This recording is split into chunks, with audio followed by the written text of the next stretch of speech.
Bonjour à tous, bienvenue sur la chaîne Crypto Force, cette actualité crypto numéro 89. Alors, dans un premier temps, j'espère que vous allez bien, vous avez passé un bon été, du coup, des bonnes vacances, que vous êtes chaud patate pour la rentrée, parce que je pense que effectivement la rentrée va être vraiment mouvementée sur tous les plans. Bon, de toute façon, on le sent arriver, on le sent venir, que ce soit au niveau politique, géopolitique ou économique, clairement. On va voir les petites nouvelles intéressantes là dans cette vidéo, vous allez voir au niveau de l'actualité, bien évidemment. Ensuite, écoutez, je vous souhaite une belle rentrée par avance, parce que ça va être, ça y est, on rentre dans le bain. Et puis écoutez, aujourd'hui, donc on va parler de l'actualité. Alors, crypto, dans un premier temps, comme d'habitude, avec le Bitcoin en fer de lance. Là, je fais un petit point focus sur le Bitcoin et le VeChain. C'est-à-dire que je ne vais pas parler d'autres projets. Un peu du Cardano également, mais vite fait avec un article. Mais intéressant, hein. Cardano, très intéressant en tout cas ce qui se passe avec une nouvelle mise à jour. Je vous en parlerai.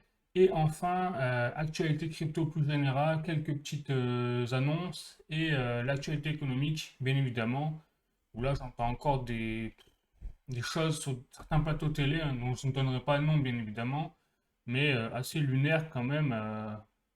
Enfin, bon. Voilà, donc on va en parler de tout ça, bien évidemment. Et puis, je fais le focus sur le cours du dollar, de l'euro, où on en est, le cours de l'or, bien évidemment, et le cours du CAC 40, voir un peu comment ça évolue. Tout ça parce que ça a été un peu chaud patate pour le mois d'août, clairement. Bon, bah écoutez, c'est parti.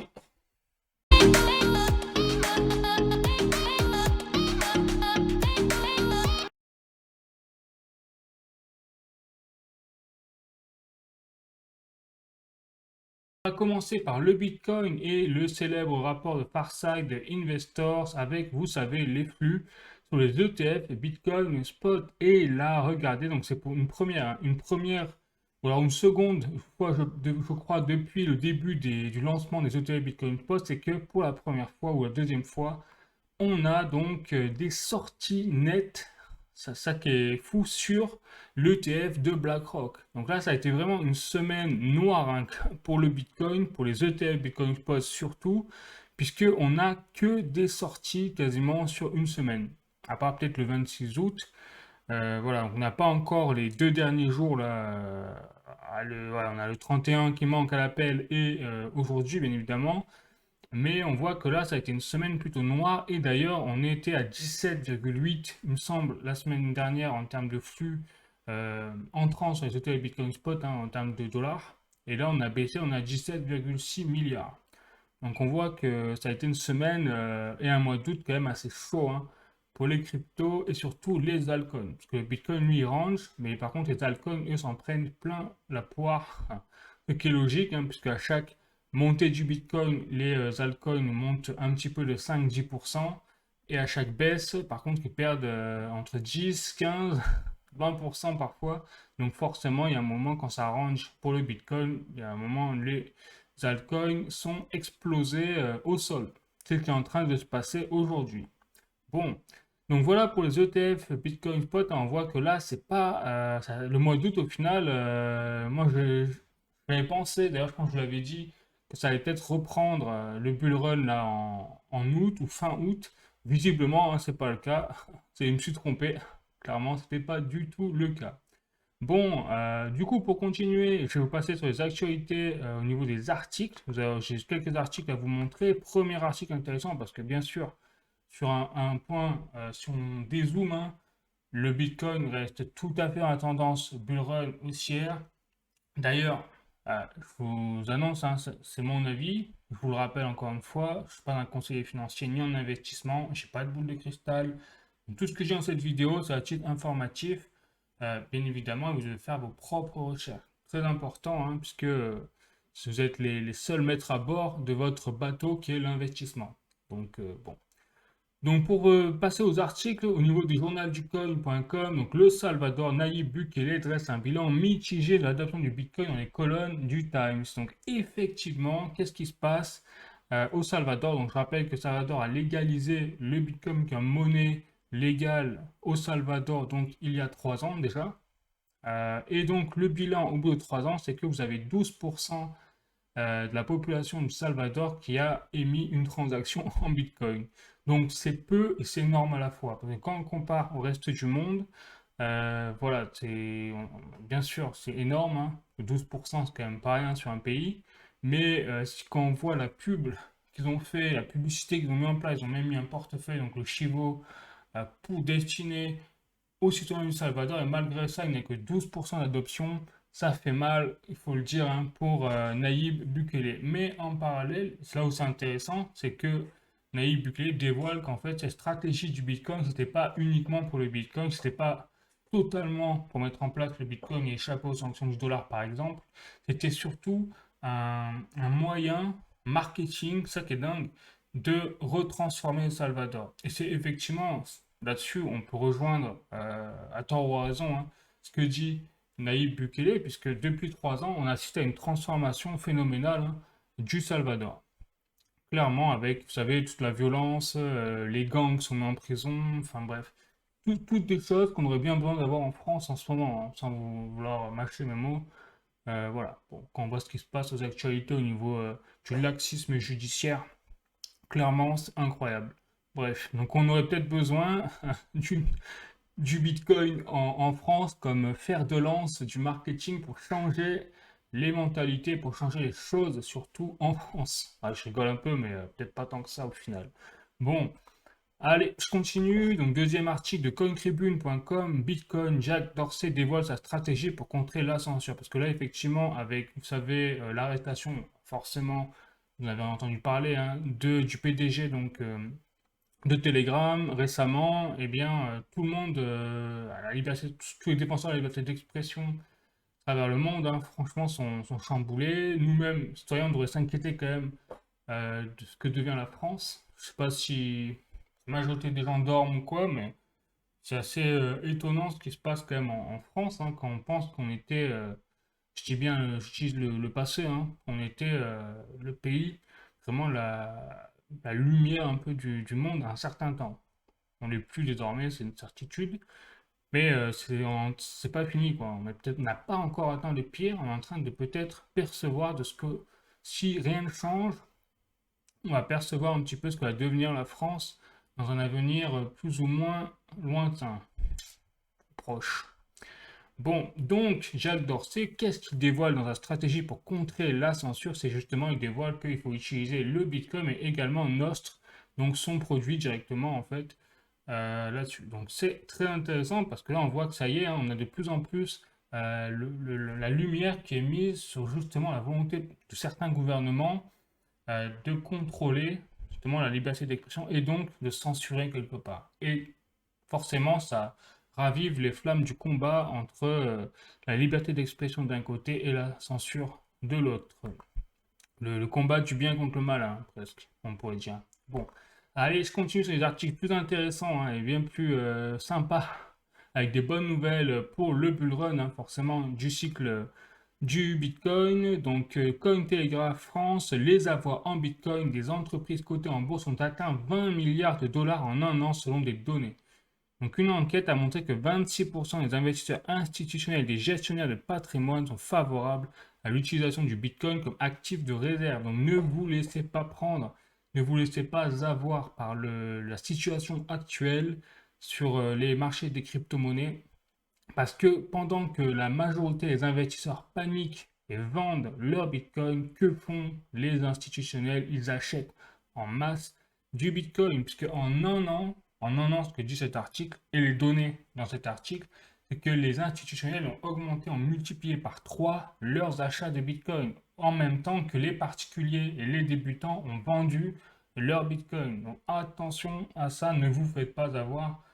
C'est un classique, hein. C'est-à-dire que si vous avez des débutants qui viennent, qui n'ont pas de stratégie, qui pensent que le Bitcoin va faire to the moon, surtout qu'on a eu un début d'année extrêmement fort sur la lancée du Bitcoin avec une augmentation des prix phénoménale, et bien là, c'est typiquement le cas où si vous ne savez pas, c'est là où, enfin, j'en parle également, mais c'est là où on voit l'importance de, avant de faire quoi que ce soit, là on parle de la crypto-monnaie, mais soit pour l'immobilier, soit pour tout dans la vie, avant de faire quelque chose, il faut savoir ce que vous faites, il faut savoir dans quoi vous mettez les pieds et où vous allez. Sinon, vous allez vous faire défoncer par ce genre d'événements, c'est-à-dire que les institutionnels profitent justement du manque de connaissances de certaines personnes hein, et leur prennent leur Bitcoin. C'est un petit peu ça qui ressort, j'exagère peut-être un peu, mais au final, clairement, hein, les Bitcoins vendus vont dans les poches des institutionnels, donc c'est mathématiquement ce qui se passe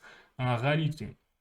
Voilà, donc vous voyez, attention. Et un autre article de Cointelegraph France qui lui aussi est plutôt dans ce sens-là, c'est que le Bitcoin, donc les exchanges crypto, enregistrent des retraits massifs de Bitcoin. Donc je rappelle, qu'est-ce que ça veut dire tout ça? Ça veut dire tout simplement que les institutionnels ou les gens, les investisseurs, retirent leur Bitcoin des plateformes exchange. Déjà parce qu'ils ont de moins en moins confiance dans les plateformes centralisées, mais surtout parce qu'ils ont l'intention en fait de stocker leur Bitcoin dans des plateformes sur des cold wallets, donc des portefeuilles Ledger notamment, plus sécurisés. Donc ça veut dire qu'ils comptent stocker leur Bitcoin sur le long terme. C'est ça que ça signifie réellement. Qui ne veulent pas le vendre. Parce que quand vous voulez vendre vos bitcoins, c'est à ce moment-là que vous les mettez sur les plateformes exchange. C'est un peu les flux de transfert inverse qu'on voit dans ce cas-là. Ici, on voit c'est plutôt un retrait massif de bitcoin. Donc, ça veut dire encore que nous sommes dans un signe où on est dans l'accumulation de bitcoin. Et ça, c'est généralement justement quand on regarde les cycles historiques, ce qui s'est passé avant la montée des prix dans les cycles haussiers du bull run.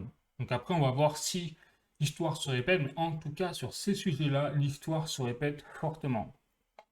Bon, donc on verra si les prix suivent également derrière. Mais vous voyez quand même, les signaux sont forts. Donc ne vous laissez pas prendre par la peur, hein, les amis. De toute façon, je pense que les personnes qui regardent cette chaîne sont plutôt des personnes qui ont déjà roulé un peu leur boss. Hein, je vois dans les commentaires, je vois les amis, Lip, tout ça.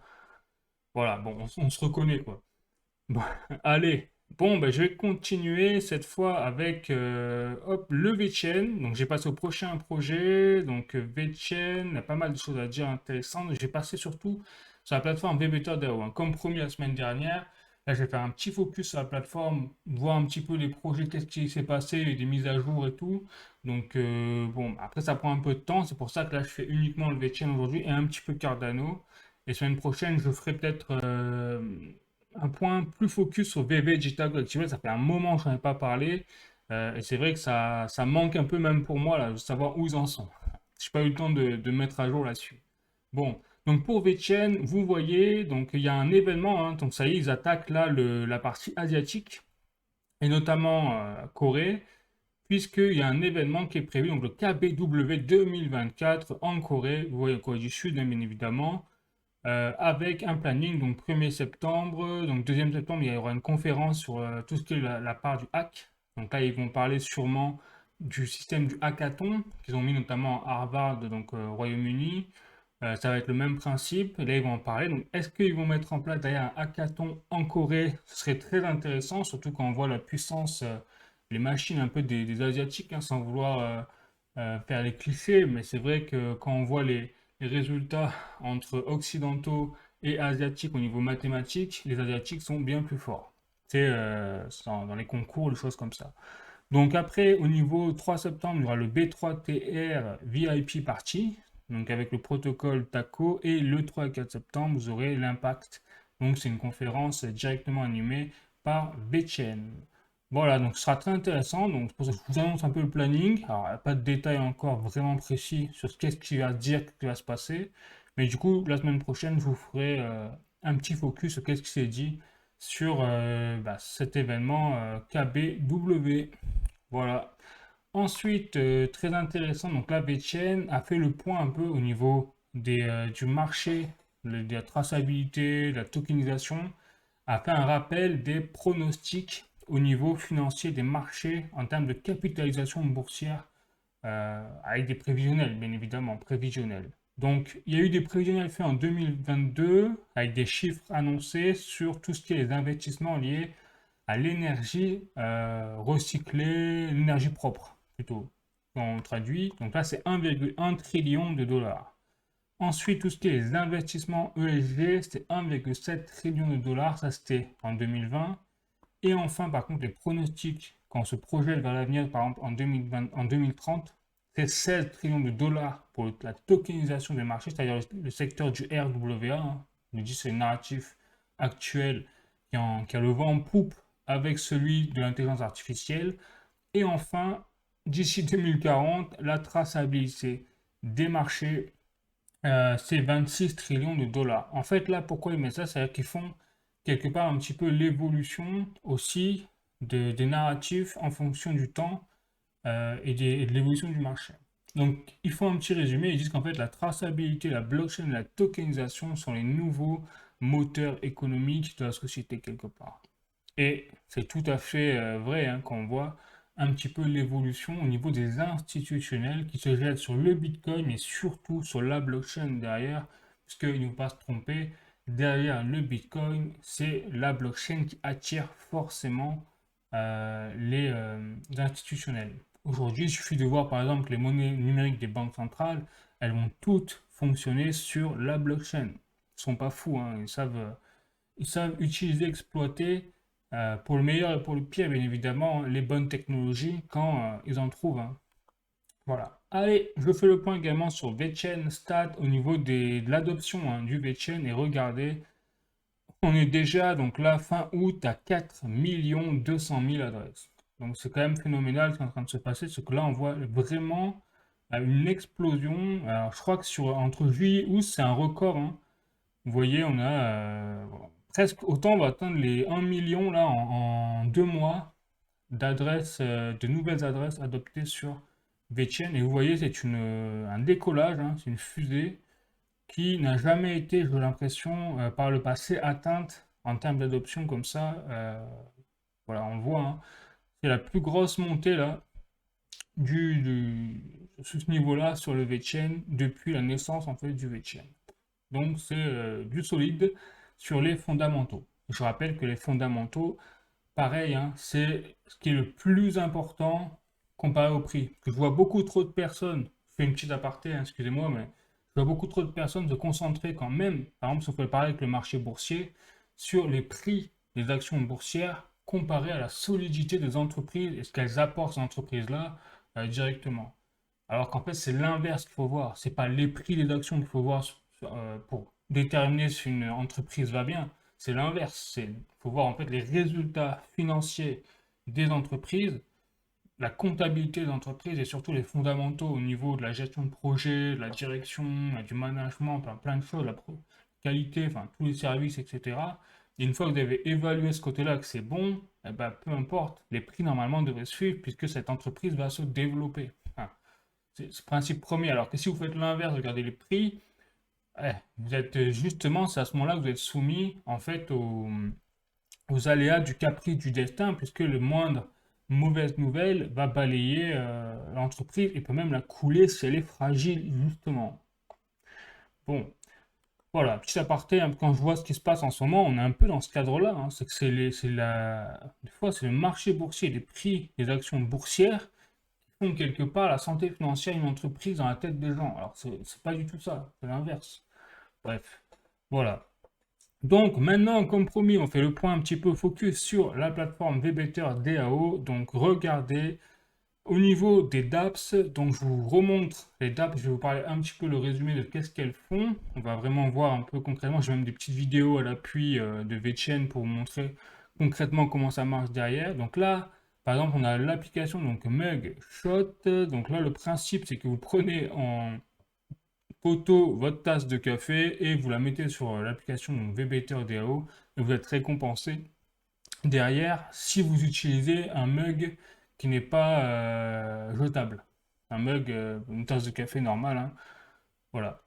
Ensuite, vous avez Cleanify, très intéressant, c'est-à-dire que là, le principe, c'est que vous prenez en photo dans la rue, par exemple, un coin qui est vraiment sale, et l'objectif, c'est de eh bien, nettoyer. Alors, ça peut être l'équivalent, par exemple, d'une plage. C'est vrai que la plage, on voit souvent des saletés. Donc, si vous prenez en photo cet été, là, si vous avez pris des vacances et tout, et à la plage, vous avez bien profité, vous avez bien bronzé au soleil. Si vous voyez qu'il y a des cochonneries laissées par certaines personnes impropres hein, sur la plage, eh bien, vous prenez en photo tout ça, vous nettoyez la plage, vous reprenez derrière le même endroit propre et vous serez récompensé directement sur l'application Cleanify.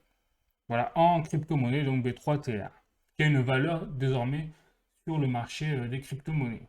Très intéressant. Ensuite, Green Card, ça c'est ce que j'utilise. Alors moi j'utilise en ce moment Mugshot et Green Card. C'est vrai que j'ai pas eu l'occasion, j'ai pas pris de vacances cet été, donc je suis pas à la plage, donc j'ai pas eu l'occasion d'utiliser Cleanify. Mais en tout cas, voilà, Green Card j'ai utilisé. Donc Green Card, qu'est-ce que c'est? C'est tout simplement quand vous faites vos courses n'importe où, eh bien vous prenez en photo la facture, vous la transmettez à l'application Green Card et vous êtes récompensé quand vous achetez par exemple des légumes, des choses comme ça en crypto-monnaie B3TR. Et ça peut aller très haut. Alors voilà, vous pouvez gagner 41 B3TR. C'est pas mal. Voilà. C'est pas une ou deux cryptos, quoi. Là, on avait plusieurs dizaines. Ensuite, alors ça, je sais pas vraiment ce que c'est, j'ai jamais utilisé, mais bon, ça, ah bah c'est écrit, hein, de toute façon, c'est sur l'éducation, la traçabilité et le, ok, donc là, c'est plutôt quelque chose qui va vous sensibiliser, je pense, cet aspect de traçabilité. Ensuite, vous avez Oily. Donc là, Oily, c'est tout ce qui est le recyclage des huiles usées. Vous savez, de la friture, tout ça. Donc, alors, c'est pas encore bien mis en place apparemment, mais là, ils sont en train de sensibiliser à tout ça. Et donc, si vous suivez leur feuille de route au niveau de leur éducation, parce qu'ils sont en train de mettre ça en place, eh bien, vous êtes déjà récompensé en B3TR. Bon, j'ai testé juste cet aspect-là. Et après, leur objectif, c'est de mettre en place une carte. Donc, vous voyez, ils parlent de map pour justement cibler, par exemple, les restaurateurs, les entreprises qui font ce genre de choses, qui recyclent leurs huiles usagées et donc sont récompensés, ces restaurateurs-là, en crypto et vous de même si vous leur donnez votre friture usagée. Voilà. Donc, vous voyez le délire quand même, c'est vrai que ça paraît complètement lunaire, hein, mais au final, ça pousse les gens, si vous voulez, réellement, hein, à quelque part à être sensibilisés, au moins au minimum sensibilisés à l'aspect de l'écologie. Et l'écologie, pas débilos qu'on entend à la télé sur les vaches, il faut les empêcher de... Enfin bref, voilà, vous avez compris. Donc ça, c'est pas mal. Enfin, dans ce sens-là, la philosophie, en tout cas, est vraiment très intéressante. Après, vous avez EV Earn. Donc là, c'est pour les personnes qui ont des voitures électriques. Donc, alors après, moi, personnellement, je trouve que c'est... Ça, les voitures électriques, c'est la plus grosse arnaque encore depuis le diesel, hein, parce qu'on connaît, le gouvernement nous avait passé de l'essence au diesel pour finalement nous dire que le diesel, en fait, c'est pire. Et puis là, on a le même délire avec l'électrique. Sauf qu'au final, on se rend compte que l'électrique, pour juste faire la batterie de voiture électrique, au final, c'est encore plus polluant toute la durée de vie d'une voiture à essence normale. Enfin, on croit vraiment se foutre de notre tête, quoi.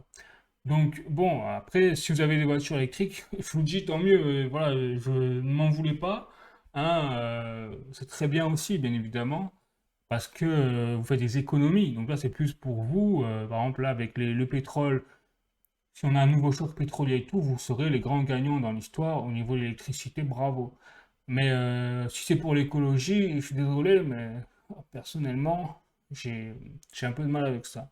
Bon, en tout cas, quoi qu'il en soit, vous voyez, au niveau de EV Earn, en fait, vous avez une application qui permet justement de vous récompenser si vous avez par exemple une Tesla, une voiture électrique, c'est que dès que vous chargez, vous rechargez votre voiture sur des plateformes, enfin sur des stations de recharge électrique, eh bien vous utilisez l'application EVR et vous êtes récompensé en token B3TR également.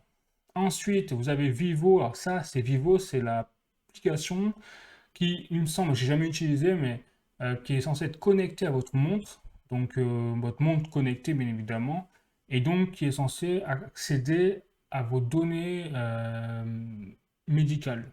Enfin, en tout cas vos données médicales liées sur votre, bien sûr, votre montre connectée, hein, pas les données médicales professionnelles, enfin vous faites, etc. Bien évidemment. C'est plutôt le système de battement du cœur, votre sommeil, etc. Pourquoi pas? Après, j'ai jamais testé, donc je ne peux pas vous dire. Ensuite, NFBC, donc là, c'est tout ce qui est lié voilà, au Non-Fungible Book Club. Donc là, c'est-à-dire que le principe, c'est que vous achetez des NFT qui sont en fait des œuvres, soit des livres audio, même soit des livres réels, et donc ce serait vraiment à vous. Voilà le principe, hein, c'est des livres audio pour l'instant surtout. Et enfin, Carbonnier. Alors Carbonnier, je ne sais pas trop ce que c'est un nouveau système, vous voyez, qui est en collaboration avec les communautés de fermes en Inde, au Ghana. Et donc le principe, c'est que ils doivent stocker en fait le dioxyde de carbone pour l'aider à se dégrader en fait. Voilà. Donc c'est un système clairement qui se veut de destruction du dioxyde de carbone. Alors comment exactement, je ne sais pas, j'ai pas cherché, je vais l'avouer là-dessus. C'est la dernière application qui est sortie sur la plateforme VBTRDAO au 21 juillet 2024. Vous voyez? Voilà. Et donc, là où c'est intéressant, c'est que si vous avez, vous, des applications à proposer, vous êtes un développeur ou quoi, eh bien, vous pouvez toujours hein, déposer, postuler maintenant pour rejoindre la plateforme VBetterDAO. Pourquoi pas? Voilà. Et donc, maintenant qu'on a vu ça, j'ai montré quelques exemples évidemment de comment ça marche. Donc là, par exemple, on a la plateforme donc Green Card, c'est celle-là. Vous voyez, Green Card, j'en ai parlé, hein. Donc on a une photo ici, ça on voit l'évolution. C'est-à-dire qu'au début, c'était juste, vous deviez prendre en photo uniquement la facture et vous étiez récompensé et basta en crypto-monnaie. Là, c'est en train d'évoluer. C'est là où je vous dis que la plateforme Debiteur DAO est explosive, entre guillemets, puisque je vous ai montré chaque application a sa propre feuille de route. C'est-à-dire que là, Mugshot est en train de mettre en place vraiment un système où c'est les restaurants qui sont en partenariat. Donc, vous avez des restaurants qui sont en partenariat avec Mugshot. Et donc, si vous prenez votre photo de votre mug de café en plus dans le restaurant adéquat, vous êtes encore plus récompensé. Et donc, ils sont en train de faire une map, une carte avec tous les restaurateurs qui pourraient être en partenariat avec cette application. Exactement la même chose avec Green Card, où là, Green Card, vous voyez, eh bien, vous avez des restaurateurs qui ont mis un partenariat avec Green Card. Et donc, quand vous y allez, vous avez un système de Too Good To Go, c'est écrit ici, vous voyez. Et donc, vu qu'il y a un partenariat là-dessus, eh bien, vous prenez en photo votre repas, votre facture, et donc, comme vous soyez Too Good To Go, eh bien, vous êtes récompensé derrière en B3TR sur l'application Green Card.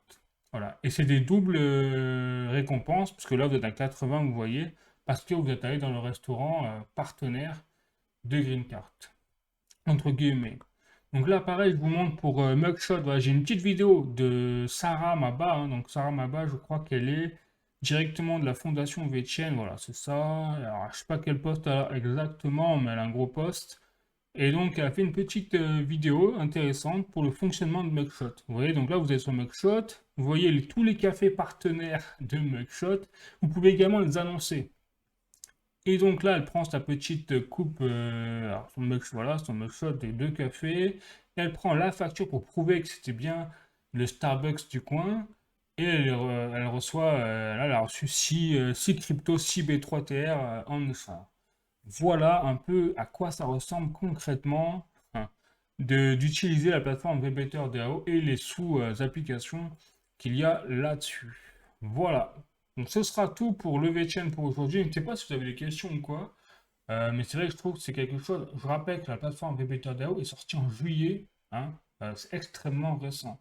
Et pourtant, on a déjà des chiffres assez sympas en termes d'utilisation de gouvernance qui sont en constante évolution. Et je me demande si je ne reviens pas sur, vous voyez, sur le VChain Stat, si l'adoption du VChain, des comptes VChain, n'est pas justement liée à la plateforme VBetterDAO, puisque regardez, c'est sorti en juillet, cette application, et depuis juillet, on a une explosion littérale de l'adoption du VChain. Donc là, c'est un peu la réponse à toutes les personnes qui disent, et à juste titre, hein, qui se posent la question, mais comment ça se fait, enfin, à quoi ça sert cette plateforme VBetterDAO, puisque les crypto-monnaies, de toute façon, qu'il y a derrière, c'est pas le VChain ni le VTH, enfin, le VTH aussi, puisque c'est justement pour assurer les frais de transaction sur VBetterDAO. Donc là, oui. Mais par contre, le VChain, il est perdu là-dedans. Ok. Voilà. Eh ben non, puisque derrière, vous voyez, forcément, quand les gens utilisent la plateforme VBetterDAO, qu'est-ce qu'ils font? Eh bien, ils doivent ouvrir un portefeuille VWorld. Et là-dessus, c'est un portefeuille où la principale crypto-monnaie, quand même, c'est VChain. Vous voyez? Donc ça pousse quelque part les gens à rentrer dans l'écosystème du VChain, et c'est là où c'est très intéressant. Et en plus, dans tous les cas, quand il y a une transaction sur la plateforme VBetterDAO, comme je vous l'ai dit, les frais de transaction sont en VTHO. Et plus vous utilisez le VTH chaud, que vous en brûlez ou peu importe, et plus ça alimente justement le VTN, parce que le VTN lui est directement lié au VTH chaud. Voilà un petit peu où on voit la boucle est bouclée au final dans l'écosystème du VeChain et que VBTRDAO, plus cette plateforme est adoptée et plus il y aura d'impact, bien évidemment, sur le VeChain. Et ça, c'est quelque chose que, je vous rassure, hein, même moi au début, j'étais très sceptique. Je me disais, mais qu'est-ce qu'ils nous ont fait encore là? Inutile. Et en fait, c'est pas mal. Je dois avouer que c'est, à mon avis, moi je vous dis à mon avis, hein, voilà, c'est pas mal. Voilà. Bon, bah écoutez, maintenant j'ai montré un petit peu Cardano. Là, on va passer aux actualités également crypto plus générales. Et avec donc Cardano, il y a une dernière nouvelle très intéressante là aussi. Donc un article de cointribune.com. Crypto Cardano brûle, les clés Genesis se préparent pour Voltaire. Qu'est-ce que ça veut dire? Ça veut dire qu'en fait on a une mise à jour qui est en cours sur Cardano. Et donc il brûle les clés Genesis. Je vous rappelle que les clés Genesis c'est quelque part une clé donc des comptes entre guillemets de la IO, alors c'est Input Output, donc Hong Kong, donc IOHK, c'est-à-dire la fondation quelque part de Cardano qui avait quand même la main mise sur le réseau Cardano, sur la blockchain Cardano. Mais en brûlant les clés, c'est comme si brûler quelque part, ou si vous brûliez vous vos clés, je caricature, hein, mais évidemment c'est autre chose là. Mais c'est un peu comme si vous brûliez vos clés du portefeuille Ledger. Et donc vous brûliez quelque part votre accès à votre clé Ledger. Donc, qu'est-ce qui se passe? Qu'est-ce que ça veut dire? Ça veut dire simplement que Cardano est en train de devenir extrêmement décentralisé, même totalement décentralisé et totalement déconnecté des fondateurs. C'est ça que ça veut dire. Et ça, c'est très intéressant dans le sens où, eh bien, ça veut dire que Cardano sera totalement décentralisé et donc dans les mains de ses utilisateurs, des développeurs lambda, etc. Donc, c'est un très bon point hein, parce que vous savez, personnellement, moi, je suis fan de la décentralisation. Je pense que c'est par la décentralisation qu'on arrivera et la blockchain qu'on arrivera à résoudre tous les problèmes actuellement politiques. Et je mets bien l'accent sur politique quand on voit ce qui est devenu la centralisation et ce que rend malheureusement comme conséquence la centralisation quand ça tombe entre les mauvaises mains. Et malheureusement, au travers de l'histoire, ça finit toujours de la même façon, hein. Quand vous avez la centralisation, il y a toujours un moment où même si c'est une bonne centralisation, eh bien, dans le temps, cette bonne centralisation finit toujours par tomber dans les mains des mauvaises personnes, hein, entre guillemets. Voilà, je suis de voir l'histoire, hein. Voilà. Allez, je continue dans l'actualité crypto plus générale. Donc, un article de Coin Academy, cette fois, la Russie prépare l'utilisation de crypto pour contourner les sanctions. Quelles implications? Donc là, ça y est, hein, j'en avais parlé déjà il y a un an ou deux. Ouais, j'avais fait une vidéo spécifiquement là-dessus où la Russie annonçait donc à l'époque déjà qu'elle allait faire des tests justement pour quelque part échapper aux sanctions sur les paiements transfrontaliers en crypto. Donc ça y est, là depuis juillet, ils ont accéléré l'aspect législatif. Ils ont donné le feu vert et donc là, d'ici, c'est imminent, hein, vous avez la Banque centrale donc, de Russie qui va autoriser certains paiements transfrontaliers à titre expérimental pour que la Russie puisse eh bien, échanger avec ses pays commerciaux, enfin ses partenaires commerciaux principaux et notamment la Chine, hein, on l'a compris. Donc après, les implications, là-dedans, dans cet article, c'est vrai que c'est très bien dit, c'est que beaucoup d'analystes, d'experts sont sceptiques dans le sens où est-ce que ça a poussé la Russie à échapper aux sanctions? Peut-être pas, puisque je rappelle comme c'est la blockchain, effectivement, toutes les transactions seront en fait affichées publiquement. Donc, si l'objectif de la Russie est de cacher quelque part, d'être moins transparente vis-à-vis de l'Occident et des autorités occidentales sur ces flux de transactions, ça va être compliqué, puisque comme ça, ils vont utiliser la blockchain, et que ça va être ça, ça va être des données rendues publiques, forcément, parce que la blockchain, vous savez, on le rappelle, mais c'est infalsifiable, transparent et rendu public au niveau des flux de transactions. Pas l'idéal pour utiliser à des fins de criminalité déjà, et si vous voulez cacher vos transactions, c'est encore moins idéal. Bon, voilà, donc c'est pourquoi certains experts sont sceptiques, hein, et c'est vrai que dans ce point de vue-là, je pense qu'ils ont raison, mais par contre, justement, je suis pas sûr que la Russie fasse ça uniquement pour les sanctions. Là, je pense que l'objectif principal de la Russie, c'est de dédollariser. Je pense qu'ils sont plus à vouloir cacher leurs transactions. Je pense qu'ils ont pris tellement de poids désormais au niveau géopolitique, ils ont d'autres choses à fouetter que de cacher leurs transactions, je pense, au monde entier. Eux, leur priorité, c'est d'assurer leurs transactions et d'éviter de subir quelque part les sanctions sur enfin, liées au dollar, liées à l'euro, etc. Eux, ce qu'ils veulent, c'est se faire du fric, en fait. Clairement, c'est logique. Donc, je pense que là, toutes ces questions, à mon avis, eux, ils s'en foutent, clairement. Voilà. Donc, ce sera une bonne chose hein, pour la Russie. Je rappelle, par contre, un petit point, que c'est des paiements transfrontaliers de pays à pays. C'est-à-dire que là, la Russie a légalisé cet aspect-là au niveau de la crypto du Bitcoin, mais par contre a interdit, ça le paradoxe, en interne, l'utilisation du Bitcoin, des cryptos pour les Russes. Bon, donc c'est vraiment ouais, deux poids deux mesures quoi sur la crypto en Russie. Bon, allez, je continue. Cette fois, je vais passer aux actualités économiques, hein. Là aussi, il y a des choses à dire intéressantes. Donc de latribune.fr dans un premier temps, la croissance française révisée légèrement à la baisse au deuxième trimestre. Mince alors, hein, quelle surprise. Donc le produit intérieur brut a augmenté de 0,2% au deuxième trimestre, a annoncé l'Institut, donc l'INSEE. Ce vendredi, une révision en baisse de 0,1 par rapport à la première estimation. Comme par hasard, c'était le 30 août 2024. Donc, qu'est-ce qu'on est en train de voir? Parce que là, je mets en parallèle avec notre article de Les Échos. L'inflation revient sous les 2% en France, mais la croissance et l'emploi inquiètent. Donc, qu'est-ce qui se passe? Là, je remets un article, hein, comme ça après on fait le point. Donc, effectivement, j'ai les chiffres de l'INSEE d'août 2024. Les prix à la consommation augmentent de 1,9%. Donc, si on fait le résumé, au niveau de l'inflation, c'est une bonne chose, c'est-à-dire que l'inflation est revenue à la normale, entre guillemets.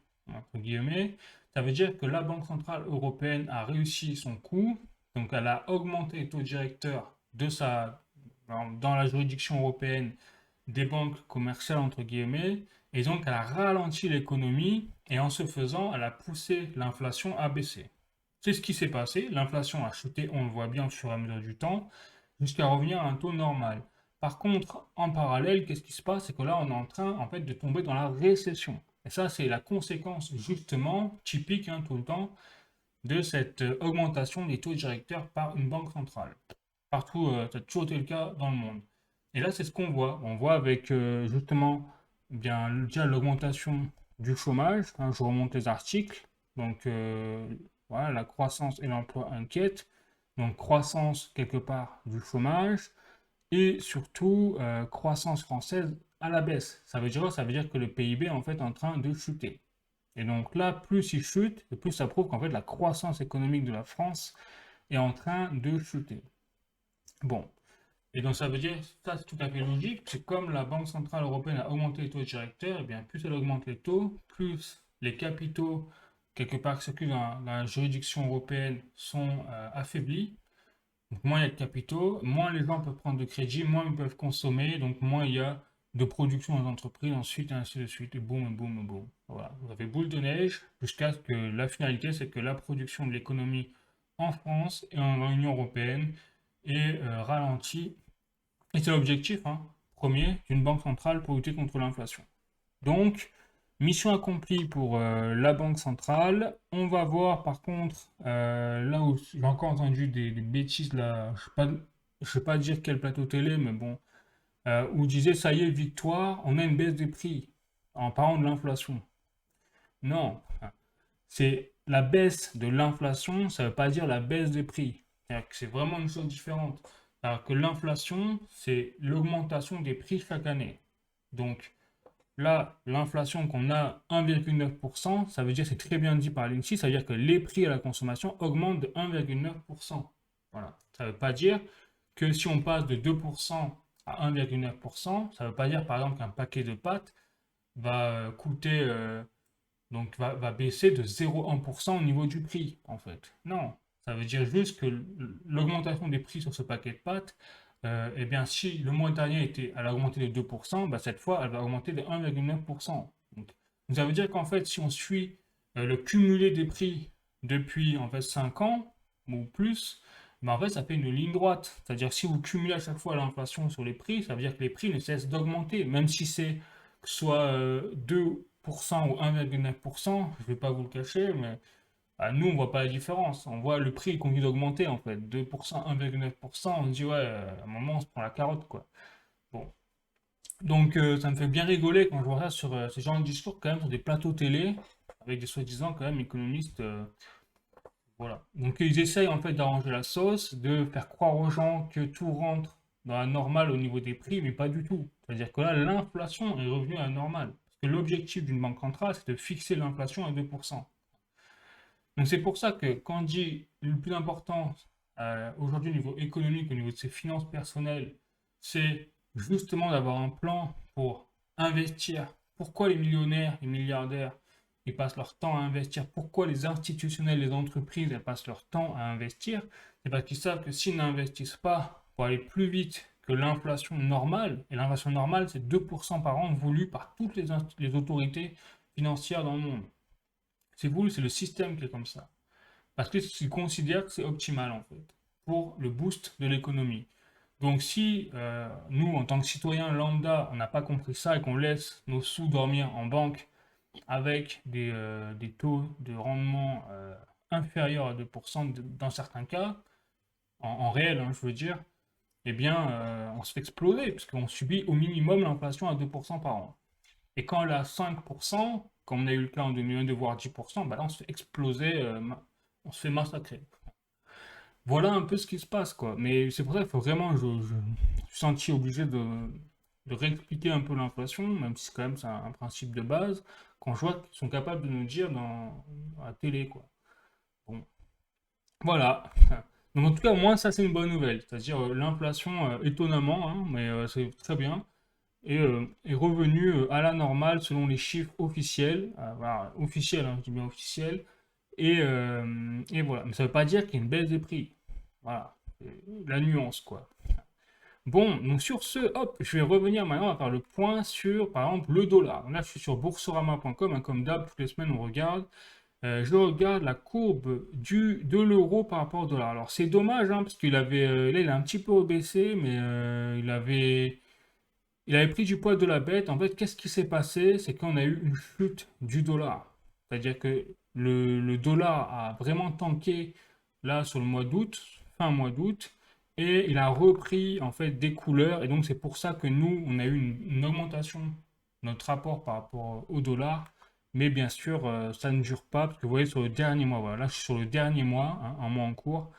On a eu donc au 27 août quand même une augmentation, nous étions à plus 3,6% donc, euros par rapport au dollar. Et puis bon, bah, on est retombé, hein, clairement, mais on est toujours à plus 2,4%. Ça c'est bien. Voilà, donc sur 6 mois, vous voyez, ça donne quand même quelque chose de très intéressant, hein, c'est qu'on a bien performé en fait sur quasiment tout le mois de l'année 2024 sur le dollar. Donc le dollar, on l'a un peu défoncé là, sur l'année 2024, ça fait du bien. Après, si je remets en perspective, malheureusement, si je prends sur 10 ans, ah, là c'est notre histoire, hein. C'est plutôt l'inverse, c'est le dollar qui nous a explosé l'euro. Puisque nous sommes à moins 15,82%, hein, donc l'euro par rapport au dollar, malheureusement. Mais déjà, on a rattrapé, hein, parce que nous étions à moins 22% à un moment en début d'année là. Donc ça c'est bien. Ensuite, le CAC 40. Donc là, je voulais voir un peu les actions boursières, qu'est-ce que ça donne. Donc là, on voit que sur une journée, hop, on voit que bon, le CAC 40, lui, est en baisse, alors que le S&P 500, lui, est en hausse, 1%. Donc là, on voit toujours quand même qu'on a un problème, hein, sur notre bourse française, et que là, je prends 5 jours. Vous voyez, 5 jours, c'est pareil, c'est le même principe, non? 5 jours, le CAC 40 a dépassé le S&P 500 en termes de performance. Ça, c'est une bonne chose. Et sur un mois, alors, sur un mois, par contre, on voit. Ouais, alors, par contre, sur un mois, on a repris du poil de la bête. Donc là, on a fait l'équivalent des performances du S&P 500. Alors, je rappelle que le CAC 40, c'est le marché boursier français. Au niveau des tops du 40, enfin, c'est écrit, hein, top 40. des plus grosses entreprises françaises et le S&P 500, c'est les 500 plus grosses entreprises américaines. Voilà. Et donc, par contre, sur 6 mois, voilà, sur 6 mois, on a tanké, hein, bien évidemment, avec ce qui s'est passé au niveau politique en France. Nous sommes à moins 3,82%, alors que le S&P 500 est à plus 10%. Donc, la bonne nouvelle, c'est qu'on voit que là, sur ces derniers jours, sur ce dernier mois, on est en train de reprendre du poids de la baisse sur le marché boursier. Après, là où il faut se poser des questions, que ce soit au niveau de l'euro, enfin, par rapport au dollar, que ce soit au niveau du CAC 40 par rapport au S&P 500 ou au reste, c'est qu'est-ce qui va se passer au niveau politique en France, quoi. C'est-à-dire, là, on voit bien que c'est le bazar. Je pense que ça n'a jamais été autant le bazar en France au niveau politique. Donc, quand même incertain notre avenir. On n'a même pas de Premier ministre. On n'a pas de gouvernement vraiment, en fait. Donc, on a juste un pantin en fait à la tête de l'État, parce que même pas sûr qu'il prenne lui-même ses décisions quand on voit ce qui se passe, notamment l'arrestation du PDG de Telegram. On se demande comment, d'où ça sort, du chapeau. Quel est l'intérêt de la France d'avoir arrêté, interpellé le PDG de Telegram? Franchement, voilà, je me pose la question. Bon, donc assez turbulent. Pour ça, moi je dis la rentrée là, ça va être chaud. Le 1er septembre. Je suis très curieux de savoir ce qui va se passer dans les prochains mois. Mais en tout cas, on sent quand même que le mur il arrive au niveau économique, au niveau politique, géopolitique. Donc c'est pour ça que, dans cette raison-là, c'est pas étonnant que l'or, lui, continue de pousser à la hausse, hein. Clairement, vous voyez, l'or, lui, il explose, hein. Et l'or, c'est malheureusement non, mais c'est l'indicateur par excellence justement de la situation économique des monnaies fiat, notamment au niveau mondial. Et donc là, on voit que par rapport à l'euro, hein, vous voyez, l'or, lui, a tout explosé depuis 20 ans, et même depuis plus. Et là, on a un record absolu jamais atteint dans la relation entre la valeur de l'or par rapport à l'euro. Donc quand on voit ça, en fait, qu'est-ce que c'est? Ça ne veut pas dire que c'est l'or qui prend réellement de la valeur.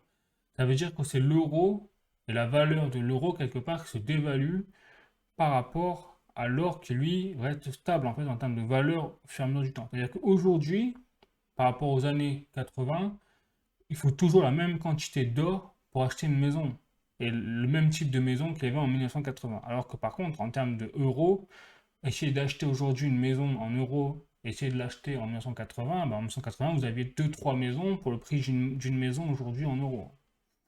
Voilà où un peu dans le monde dans lequel nous sommes, et ça s'explique simplement par l'inflation à minimum 2% par an. Déjà, en plus de la corrélation, en plus des facteurs géopolitiques qui boostent l'inflation, et en plus de l'aspect de la chute de la valeur des monnaies fiat dans le monde au niveau intrinsèque. Voilà. Donc c'est pour ça que je rappelle, hein, alors bien sûr, moi je ne suis pas un conseiller financier ni en investissement, je le rappelle, j'ai pas de boule de cristal. Tout ce que je dis, c'est informatif. Et donc c'est pour ça que personnellement, moi je me suis fait le pari en tout cas personnel que aujourd'hui, si vous voulez diversifier un peu vos bagues, hein, c'est première chose l'or, l'argent physique, ensuite Bitcoin, crypto-monnaie. Et ensuite, derrière, les actions boursières, je vous le dis, je vous le répète, moi, j'y crois plus dans cette période-là. Je pense qu'on est à l'aube d'un gros crash en raison de la crise des dettes, puisqu'on voit que les gouvernements n'ont pas compris et continuent d'imprimer de la dette en masse. Donc, à un moment où ça va nous retomber dessus, hein, clairement. Et là, la valeur de l'euro ne vaudra plus rien. C'est ça qui nous pend au nez. C'est-à-dire que là, c'est l'hyperinflation qui nous pend au nez. On ne le voit pas venir vraiment. Mais quand ça va arriver, ça va faire très mal. Voilà. Et donc c'est pour ça qu'il faut se réfugier dans des valeurs qui sont quelque part boucliers. Donc l'or, l'argent physique, donc là-dessus, il n'y a aucun problème. La crypto, le Bitcoin, ça c'est vraiment la question que je me pose depuis le début, c'est comment va agir le Bitcoin en cas de crise financière majeure. Ça c'est quelque chose, je me dis, surtout en plus là on est en cycle bull run haussier, c'est très curieux, vraiment très curieux de voir ce que ça va donner. Mais pourquoi pas? C'est pour ça que moi j'ai fait le pari du Bitcoin en deuxième temps avec des altcoins, bien évidemment, avec des entreprises, euh, avec des projets solides, un peu comme le VTN, hein, vous l'avez compris, sur des narratifs actuels. Et ensuite, donc les actions, non, c'est mort. Et enfin, après, c'est mon avis, voilà. Je dis c'est mon avis, mais ça se trouve, le marché boursier va continuer à exploser tous les records encore et encore, hein, indéfiniment. Ça, franchement, on ne sait pas. Et dernièrement, l'immobilier. Donc, si vous avez l'occasion d'avoir surtout une baraque sans crédit, si vous avez du cash devant vous, ben, l'immobilier c'est une bonne chose pour avoir accès à un jardin, un potager et tout. Je pense que là, ce sera l'idéal hein, pour traverser les durs temps potentiellement qui nous tomberont dessus à l'avenir. Voilà. Bon, bah écoutez, sur ce, moi je vous dis à bientôt.